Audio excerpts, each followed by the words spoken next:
Buenas tardes, soy la cadete de primer año Alejandra Conde Martínez, perteneciente a la Escuela Militar de Enfermería, y en esta ocasión les voy a presentar el aparato respiratorio, proyecto a cargo de la materia de fisiología, impartida por el médico cirujano, maestro en ciencias con especialidad en farmacología, Said Fernández Hernández. La función principal del aparato respiratorio consiste en realizar el intercambio gaseoso entre el óxido y el dióxido de carbono. El aparato digestivo está compuesto por una nariz, por una faringe, por una laringe, por la tráquea, los bronquios y los pulmones.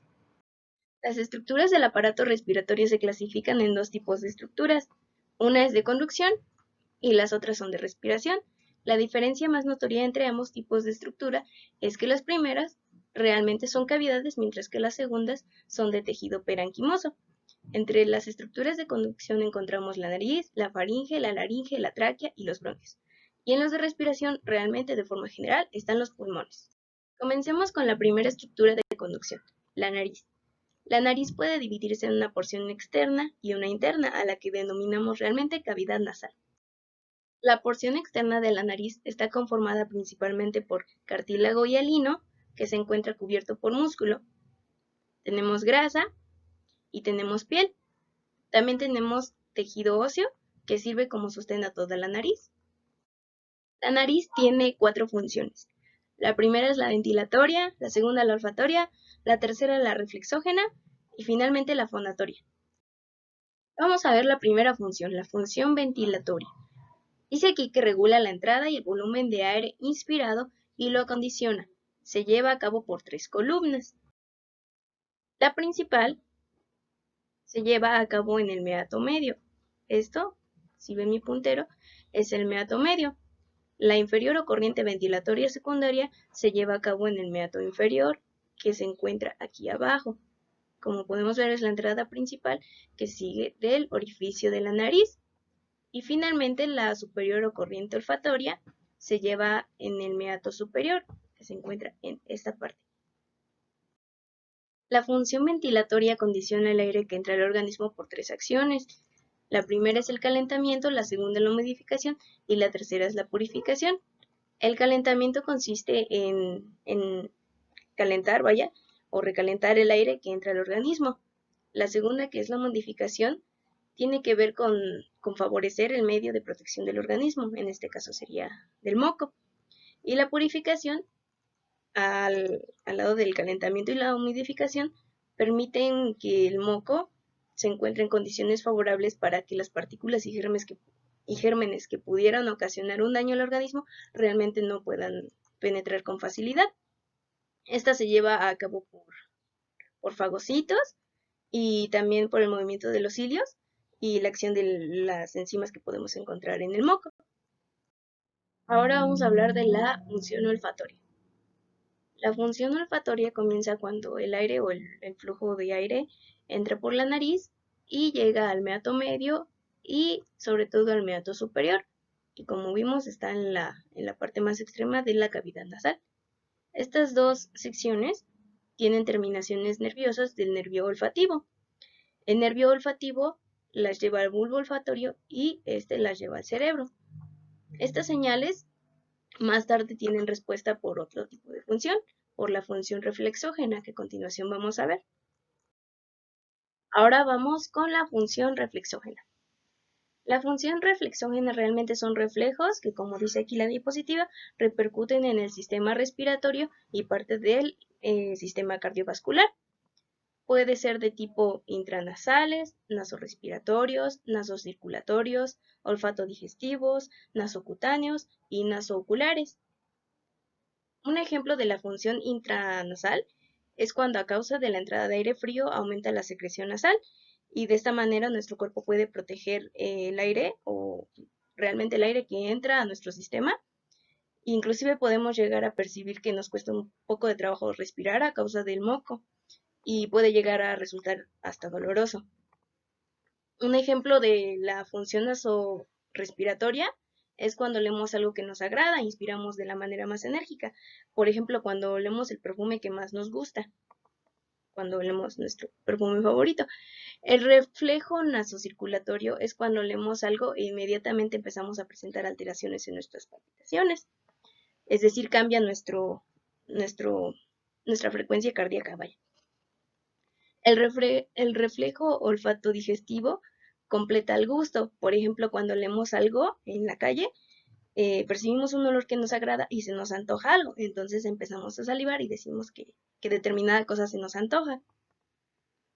Un ejemplo del reflejo nasocutáneo es cuando los vasos sanguíneos de la mucosa se contraen ante las altas temperaturas. Es muy similar a la función intranasal, de hecho, sin embargo son distintas. Y finalmente, el reflejo nasocular lo producimos cuando, por ejemplo, estamos cortando una cebolla e inmediatamente producimos lágrimas. Realmente de eso se trata la función nasoocular. Finalmente tenemos a la función fonatoria. Aquí dice, las fosas nasales junto con los senos paranasales y faringe actúan como una cámara de resonancia para la fonación.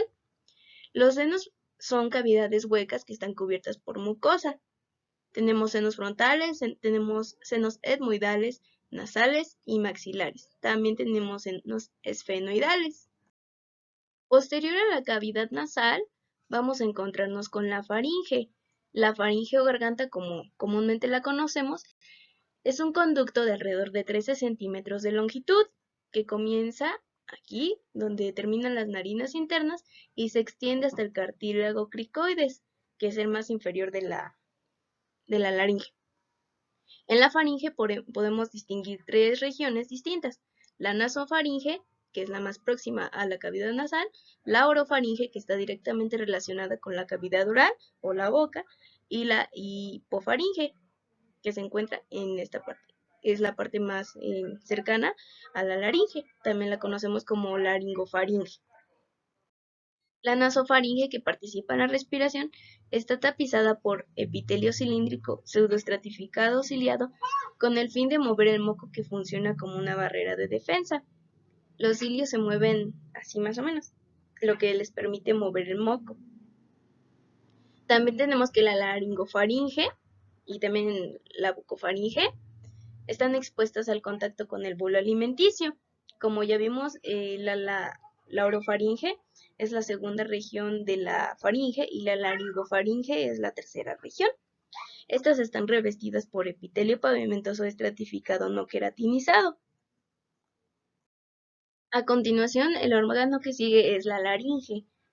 Es la que contiene el cartílago tiroides, la epiglotis, el cartílago cricoides, y en el interior se encuentran los pliegues vocales. Aquí en esta diapositiva podemos observar la división de la laringe. Encontramos la epiglotis, la supraglotis, las cuerdas vocales, la glotis y la subglotis. Aquí lo que más vamos a recalcar es la función que tiene la epiglotis, porque gracias a la epiglotis, cuando el bolo alimenticio pasa de la cavidad oral a la primera sección que continúa, que es la faringe, posterior a la laringe, la epiglotis se cierra, impidiendo que el bolo alimenticio pase a la tráquea, lo que nos ayuda a que no suframos una asfixia. El siguiente órgano cavitario que continúa es la tráquea. La tráquea es un conducto tubular, más o menos como este tubito que tengo aquí, que mide aproximadamente 12 centímetros de longitud y 2.5 de diámetro, aproximadamente. Se localiza por delante del esófago, es decir, que es anterior al esófago. Está formada por anillos cartilaginosos en forma de C, es decir, tienen esta forma, están todos continuamente sobre el tubo, conectados por cartílago y en poca medida músculo liso. Su epitelio es de revestimiento cilíndrico pseudoestratificado ciliado, es decir, tiene cilios y por lo tanto también produce moco. Este moco nos ayuda a ir barriendo, como ya habíamos mencionado, a través de estos movimientos, todas las bacterias y partículas que logran atravesar la cavidad nasofaríngea. De esta forma podemos garantizar un poco más que no lleguen organismos o partículas que puedan ocasionar un daño al organismo a lo que serán más tarde los pulmones. Como podemos ver en esta imagen, podemos observar la histología de un corte de la tráquea. Ya como ya mencionamos, contiene tejido cartilaginoso, contiene glándulas mucosas que facilitan la protección o funcionan como un método de barrera a través del moco. Tenemos el tejido conjuntivo y el epitelio que ya habíamos mencionado es ciliado. La tráquea tiene un soporte de entre 16 a 20 anillos cartilaginosos. Como ya vimos, estos cartílagos tienen forma de C. Y gracias al soporte que estos proporcionan, es como la tráquea no colapsa y por lo tanto no impide que el aire siga su flujo, vaya, y pueda llegar a los pulmones. La tráquea interviene en la fonación, en la respiración, en el calentamiento, la humidificación y la depuración del aire. Es importante mencionar que mientras la tráquea continúe su paso, esta se va a dividir dentro de los pulmones. Los órganos que siguen son los pulmones. Los pulmones son órganos pares situados en la cavidad torácica y rodeados por la membrana pleural. La membrana pleural está formada por la pleura visceral y la parietal. La visceral es la que está en contacto directo con, en este caso, los pulmones, y la parietal es la que está en contacto con la cavidad que los recubre, en este caso la cavidad torácica. El espacio comprendido entre ambas se denomina cavidad pleural y contiene un líquido que lubrica el rozamiento o reduce más bien el rozamiento que existe entre ambas pleuras. Si no existiera ese líquido, entonces los pulmones se irritarían con el contacto o la fricción y sería muy doloroso introducir y sacar el aire. Los pulmones tienen lóbulos y fisuras. En el caso del pulmón derecho, podemos localizar 1, 2, 3 lóbulos y 2 fisuras. Caso contrario del pulmón izquierdo, donde solamente localizamos 2 lóbulos y están separados por una fisura. Como ya habíamos mencionado anteriormente, la tráquea se divide conforme avanza y se introduce dentro de los pulmones. La tráquea se divide en bronquios principales, que estos a su vez en lobares, próximamente en segmentarios, en bronquiolos y finalmente lo que conocemos como bronquiolos terminales. Aquí podemos ver una imagen de lo que serían los sacos alveolares. Los sacos alveolares están formados por 2 o más alveolos que comparten la desembocadura. Es decir, esto es un saco alveolar, esto es otro y el de atrás es otro. Estos 4 sacos alveolares están unidos en una sola desembocadura. Podemos notar que esta estructura es similar a un racimo de uvas.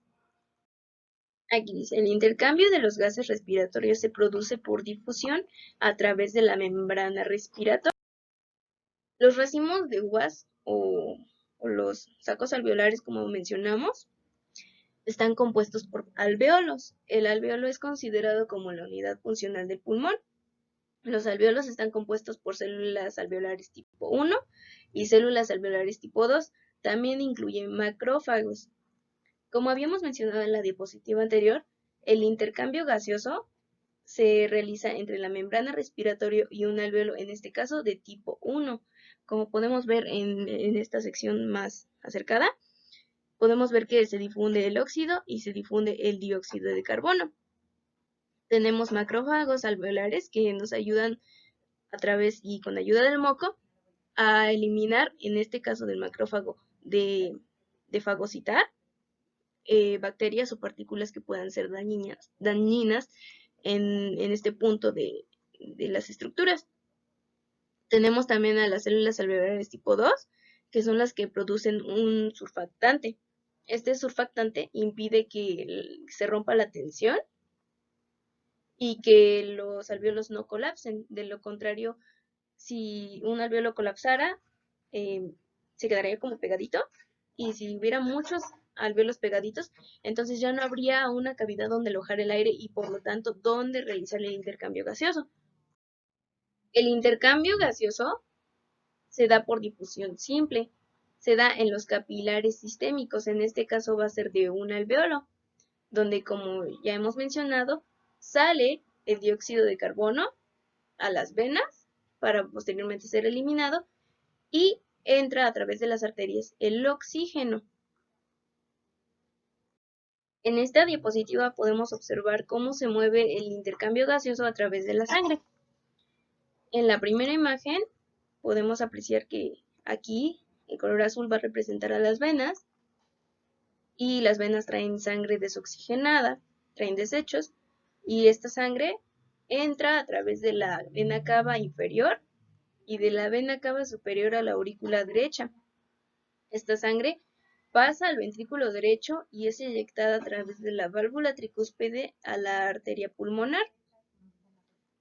Cuando esta sangre se oxigena, entra ahora por las venas pulmonares a la aurícula izquierda.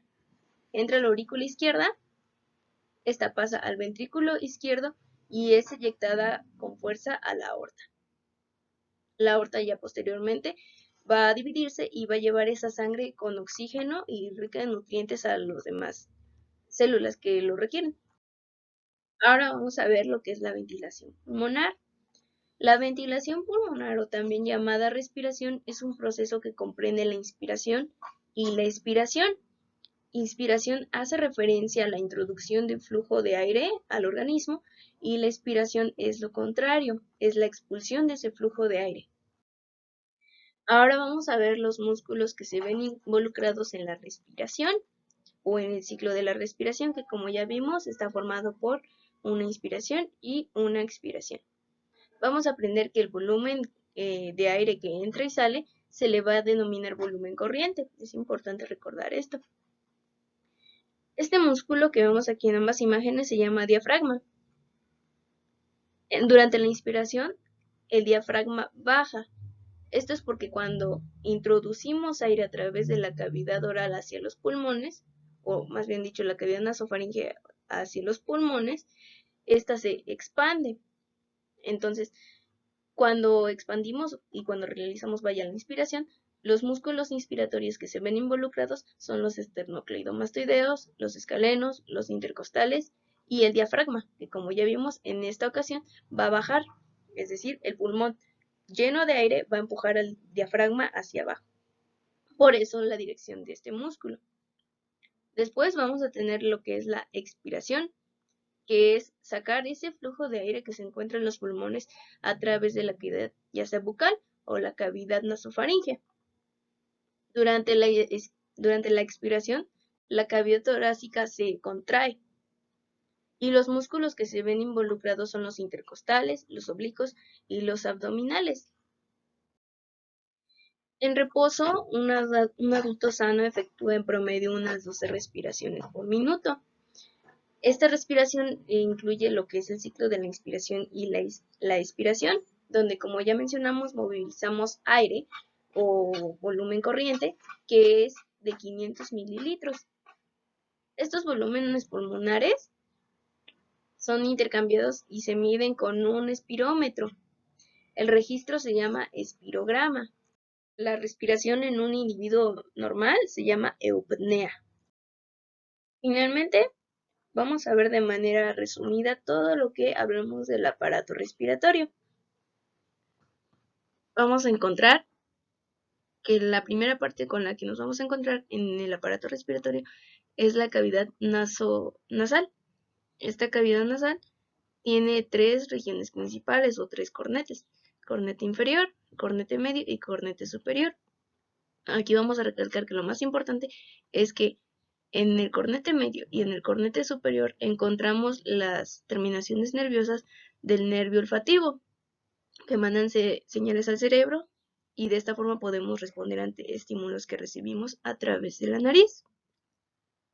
Algo que es importante también mencionar de la nariz es que contamos con vellosidades que nos ayudan a captar todas las bacterias o todas las partículas que podemos llegar a respirar para que éstas no pasen o se pase lo menos posible al organismo.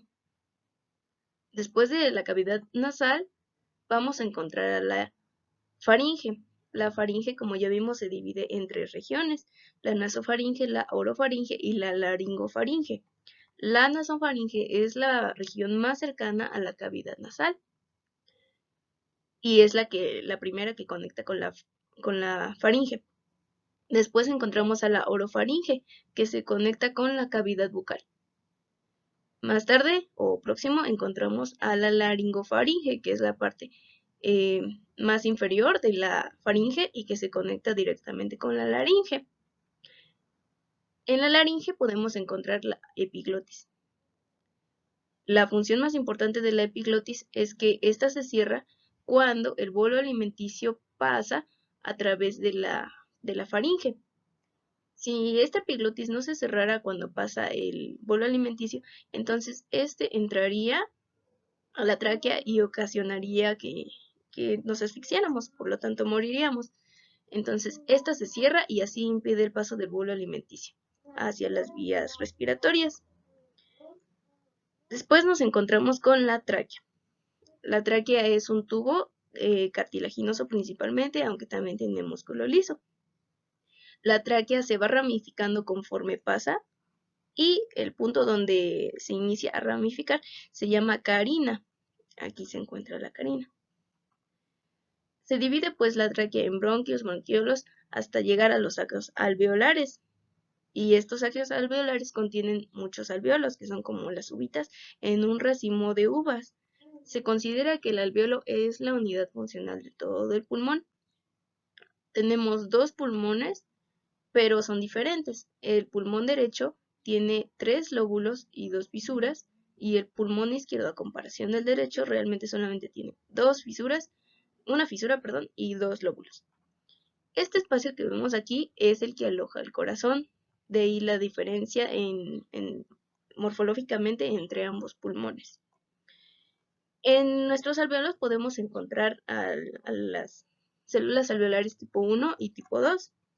Las células alveolares tipo 1 son las que nos permiten realizar ese intercambio gaseoso, es decir, recibimos o captamos el oxígeno y desechamos el dióxido de carbono. También encontramos a las células alveolares tipo 2, que son las que producen el surfactante. Este surfactante nos permite que no se colapsen esos alveolos y de otra forma, pues, no podríamos respirar. Entonces, ese surfactante es realmente importante para que no colapsen. Vimos que la respiración se da por difusión simple. Ya hemos mencionado que se da principalmente en las células alveolares tipo 1. Ahora, ¿cómo se oxigena o cómo se desoxigena esta sangre?